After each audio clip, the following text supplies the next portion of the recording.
Bonjour à tous, alors nous allons voir ensemble le fonctionnement de la cuve Plevnik. Nous avons le boîtier de commande avec l'affichage Process Start. Si ce n'est pas le cas, vous appuyez avec les flèches soit du bas soit du haut jusqu'à obtenir l'affichage de Process Start. Une fois que vous l'avez, vous allez choisir votre programme P4. En entrant dans le programme P4, vous entrez dans le mode manuel. Une fois que vous êtes dans le mode manuel, nous allons rentrer les consignes de température. Attention, sur le panneau de commande, les touches peuvent avoir plusieurs fonctions selon le mode de travail dans lequel vous êtes. En l'occurrence, une fois que vous avez appuyé sur P4, en appuyant sur la touche P1, vous pouvez accéder aux paramètres de température de chauffe et de refroidissement. Ici, on vous demande la température 1, c'est la température de chauffe. Grâce aux flèches, vous allez pouvoir consigner votre température de chauffe.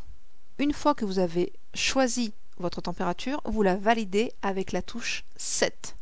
On vous propose alors la température T3, qui est la température de refroidissement. Vous la réglez également avec les flèches haut et bas, et vous validez votre température avec la touche 7.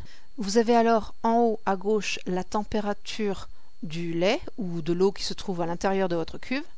Et en bas à droite, vous avez la température de l'eau qui est dans la double paroi.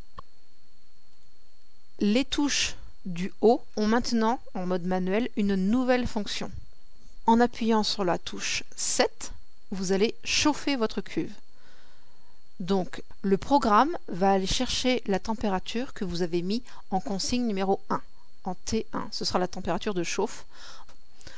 En appuyant sur la flèche du haut, cette fois-ci, vous allez aller chercher la consigne de température froid que vous avez mis en T3. La flèche du bas vous sert à actionner l'agitateur. En appuyant sur la touche BK, vous allez sortir du programme. Vous ne serez plus en mode manuel. Lorsque vous appuyez sur la touche 7, vous avez une diode au niveau du P1 qui s'allume et au niveau du P4. Cela correspond pour le P1 à la résistance chauffante et P4 au circulateur. Vous le voyez également sur l'afficheur, en bas à gauche, ON s'affiche, comme quoi la résistance chauffante est en route. Lorsque vous appuyez sur la touche flèche montante, vous allez alors actionner le refroidissement. Cooling s'affiche.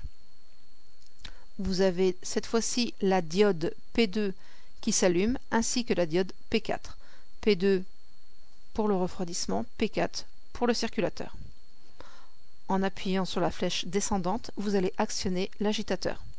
Il s'affichera en bas à droite sur l'écran. Donc pour rappel, quand vous voulez travailler en mode manuel, vous avez à l'affichage Process Start. Vous appuyez alors sur le programme P4, puis P1 pour rentrer vos consignes. En température numéro 1, vous allez entrer la consigne que vous voulez en chauffe. Vous validez à l'aide de la touche 7. Sur la température 3, vous inscrivez la consigne de refroidissement que vous souhaitez. Vous validez avec la touche 7. Une fois que les deux consignes ont été entrées, vous êtes dans le mode manuel.